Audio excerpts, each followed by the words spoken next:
السلام عليكم ورحمة الله. اليوم راح نحلو مع بعض تمرين في الوحدة الرابعة باك تقني رياضي ورياضيات لسنة 2011. الموضوع الثاني: محلول مائي S0 لحمض الإيثانويك CH3COOH، حجمه V0 وتركيزه المولي C0 يساوي 0.01 مول على اللتر. أولا أكتب معادلة التفاعل المنمذجة لانحلال حمض الإيثانويك في الماء. إذن عندنا حمض الإيثانويك CH3COOH زائد H2O. واش يعطينا؟ عندنا الحمض CH3COOH. إذن حسب تعريف برونستيد الحمض هو كل فرد كيميائي قادر أن يفقد بروتون H+. الحمض راح يفقد ال H+ ليتحول إلى الأساس المرافق له يعني CH3COO زائد الماء. الماء في هذا التفاعل يلعب دور أساس. إذن حسب تعريف برونستيد الأساس هو كل فرد كيميائي قادر أن يكتسب بروتون H+ أو أكثر. إذن البروتون H+ الذي فقده الحمض سيكتسبه الماء ليتحول إلى H3O+. هذا بالنسبة لمعادلة التفاعل. السؤال الثاني: أنشئ جدولا لتقدم التفاعل نرمز ب X إكيليبر إلى تقدم التفاعل عند التوازن، يعني نستبدل X فينال ب X إكيليبر. إذن لدينا جدول التقدم. في الحالة الابتدائية التقدم يساوي 0. كمية المادة الابتدائية ل CH3COOH هي C0 V0.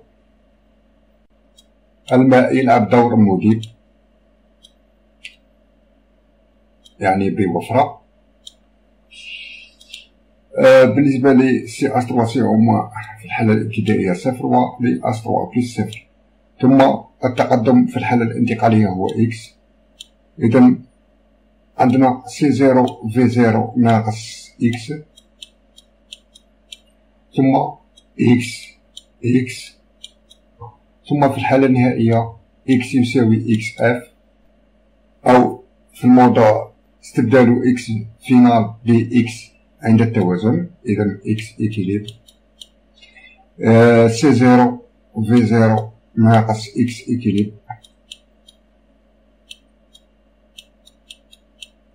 X إكيليبر X إكيليبر. هذا بالنسبة لجدول التقدم. السؤال الثالث: اكتب عبارة كل من ألف نسبة التقدم النهائي طو فينال بدلالة C0 و H3O+ فينال.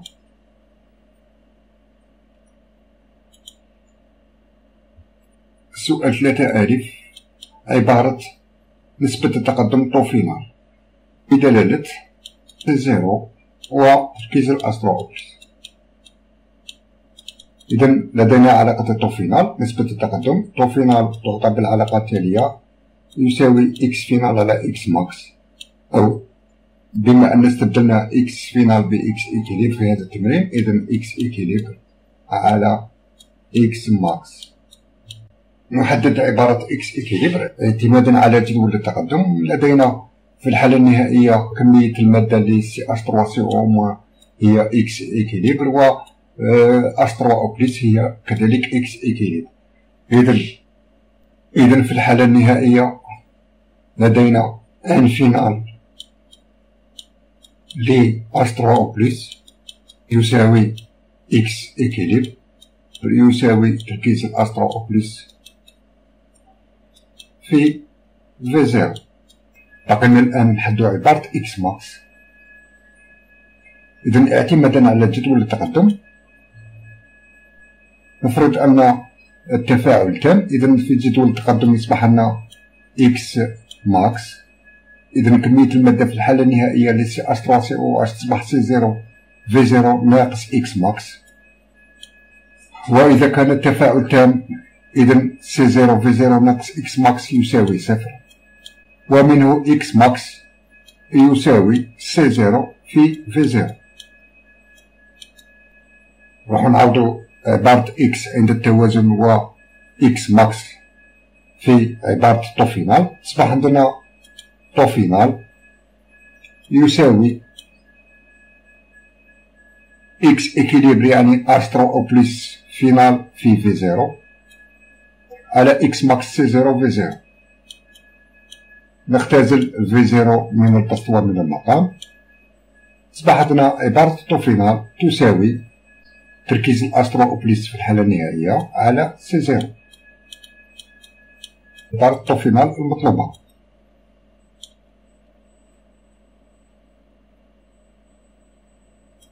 السؤال باء تبين أن كسر التفاعل عند التوازن كي ار إكيليب يساوي تركيز الأسترو أو بلس عند التوازن مربع على سي زيرو ناقص تركيز الأسترو أو بلس عند التوازن. عندنا علاقة كي ار إكيليب يساوي تركيز النواتج عند التوازن على تركيز المتفاعلات عند التوازن. إذا النواتج هي سي اش 3 سي او موان واش 3 بلس، والمتفاعلات سي اش 3 سي او اش و اش 2 او. إذا علاقة كسر التفاعل عند التوازن هي جداء تركيز النواتج سي اش 3 سي او موان في تركيز الاش 3 بلس على تركيز المتفاعلات يعني تركيز سي اش 3 سي او اش عند التوازن في تركيز الماء. تركيز الماء ندوه واحد. إذا من خلال جدول التقدم نلاحظ أن كمية المادة ل سي اش 3 سي او موان تساوي كمية المادة ل اش 3 بلس في الحالة النهائية. بما أنهم متساويين إذا تركيز سي اش 3 سي او موان يساوي تركيز اش 3 بلس.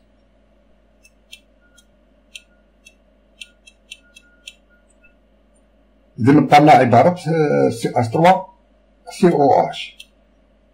إذا عند التوازن كمية المادة ل سي اش 3 سي او اش هي سي زيرو في زيرو ناقص إكس إكيليبر. إذا تركيز سي اش 3 سي او اش في نهاية التفاعل يصبح سي زيرو في زيرو ناقص إكس إكيفالون على في زيرو. سي اش 3 سي او اش يساوي سي زيرو في زيرو ناقص إكس إكيليبر على في زيرو يساوي سي زيرو في زيرو ناقص إكس إكيليبر كما شرحناها سابقا، يعني كمية المادة ل اش 3 بلس. كمية المادة ل اش 3 بلس هي إكس إكيليبر ويساوي تركيز اش 3 بلس في زيرو. إذا نعوض إكس إكيليبر بتركيز اش 3 بلس في زيرو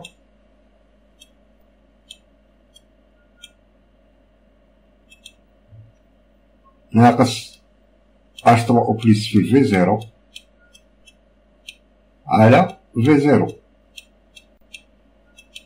إلا درنا زيرو عامل مشترك راح يختزل مع زيرو الموجود في المقام. إذا تصبح عندنا علاقة سي اش 3 سي او اش عند التوازن يساوي سي زيرو ناقص تركيز الاش 3 بلس. إذا نعوض في كي ار إكيليبر. إذا كي ار إكيليبر يساوي سي اش 3 سي او موان في اش 3 بلس. بما أن سي اش 3 سي او موان يساوي الاش 3 بلس إذا كي ار إكيليبر يساوي اش 3 بلس مربع على تركيز سي اش 3 سي او اش هو سي زيرو ناقص اش 3 بلس. إذا على سي زيرو ناقص تركيز الاش 3 بلس.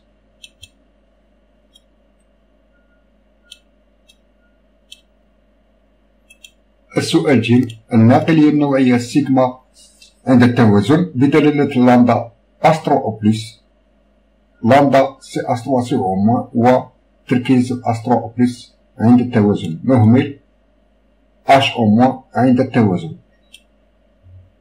عبارة الناقلية النوعية سيجما عند التوازن بدلالة لامدا ل سي اش 3 سي او موان و لامدا ل اش 3 بلس وكذلك بدلالة تركيز الاش 3 بلس عند التوازن. إذن علاقة سيغما عند التوازن تساوي مجموع لامدا إي في تركيز الإكس إي يساوي لامدا للأستروأوبليس في تركيز الأستروأوبليس زائد لامدا لسي أسترو سي أو موان في تركيز السي أسترو سي أو موان. بما أن شفنا في السؤال السابق أن تركيز الأستروأوبليس يساوي تركيز السي أسترو سي أو موان، إذن نعمل عامل مشترك. إذن أصبح لنا سيغما عند التوازن يساوي تركيز الأستروأوبليس في مجموع لامدا، وهذه هي العبارة المطلوبة.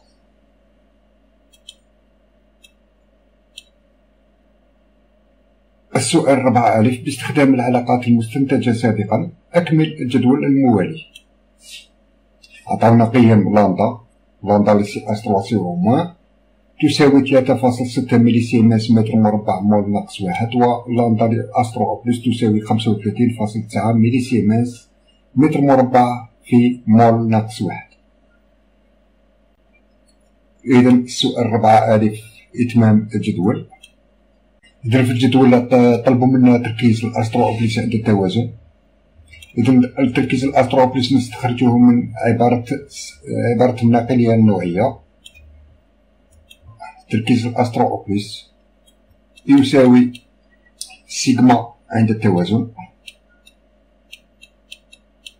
على لامدا لأستروأوبليس زائد لامدا لسي أسترو سي أو موان. إذن في الحالة الأولى لدينا الناقلية النوعية تساوي 0.016. إذن تركيز الأستروأوبليس في الحالة الأولى يساوي 0.016 على لامدا لأستروأوبليس يساوي 35.9 في 10 ناقص 3 زائد لامدا لسي أسترو سي أو موان 3.6 10 ناقص 3.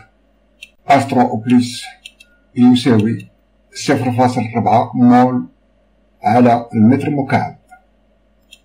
لماذا؟ لأن في العلاقات الناقلية التراكيز تكون بالمول على المتر مكعب.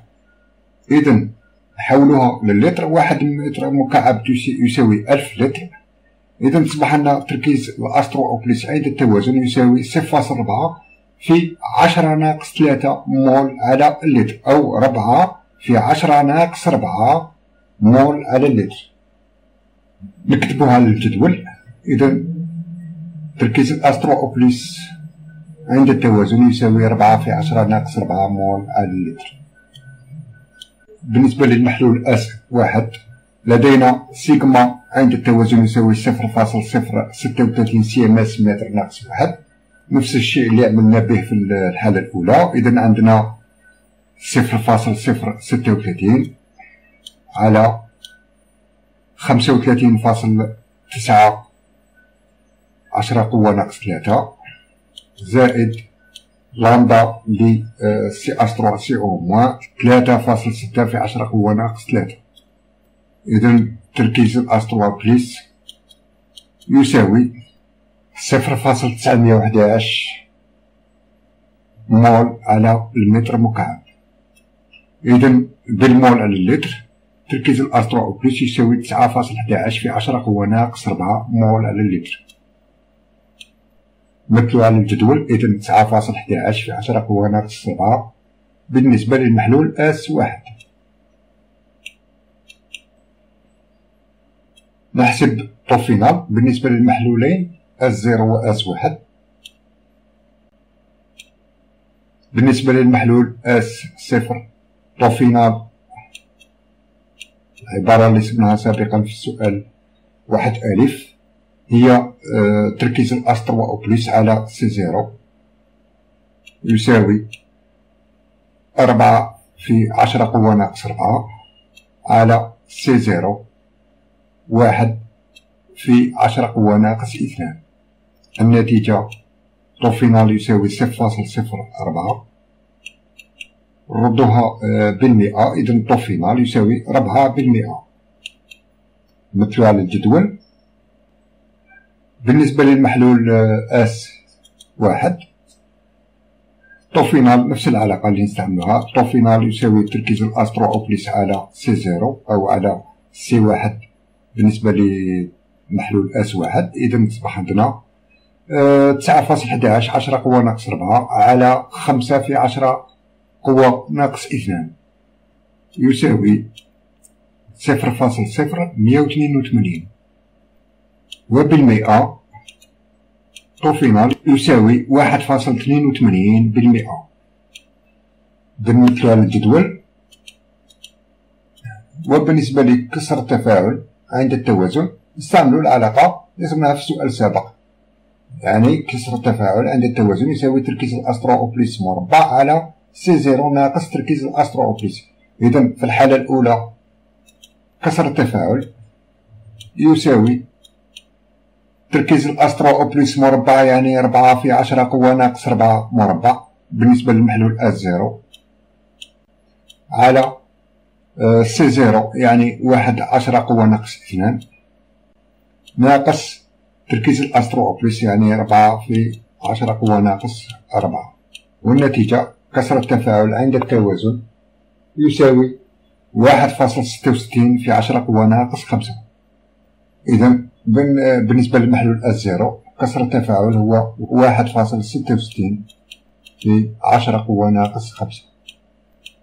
بالنسبة للحالة الثانية كسر التفاعل يساوي تركيز الأستروأوبليس مربع، يعني 9.11 في 10 قوة ناقص 4 مربع على سي زيرو بالنسبة للمحلول اس واحد 5 10 ناقص 2 ناقص 9.11 في 10 قوة ناقص 4. والنتيجة كسر التفاعل عند التوازن يساوي 1.69 في 10 قوة ناقص 5.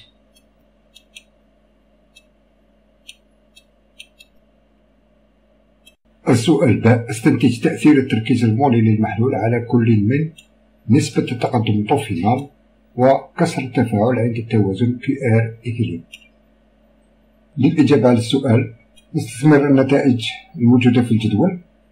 نلاحظ أن بالنسبة لنفس المحلول إذا نقص التركيز من 15 قوة ناقص 2 إلى 1 في 10 قوة ناقص 2 نلاحظ أن نسبة التقدم تزداد.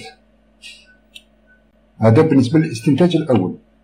بالنسبة للاستنتاج الثاني نلاحظ أن كسر التفاعل يبقى ثابتا، يعني تركيز المحلول لا يؤثر على قيمة كسر التفاعل عند التوازن. إذا كلما نقص التركيز كلما كان طو اف أكبر. نقول أن طو اف تزداد مع التمديد، بينما يبقى كسر التفاعل ثابت، يعني التركيز لا يؤثر على قيمة كسر التفاعل. أعزائي الطلبة، أتمنى لكم كل التوفيق، والسلام عليكم ورحمة الله تعالى وبركاته.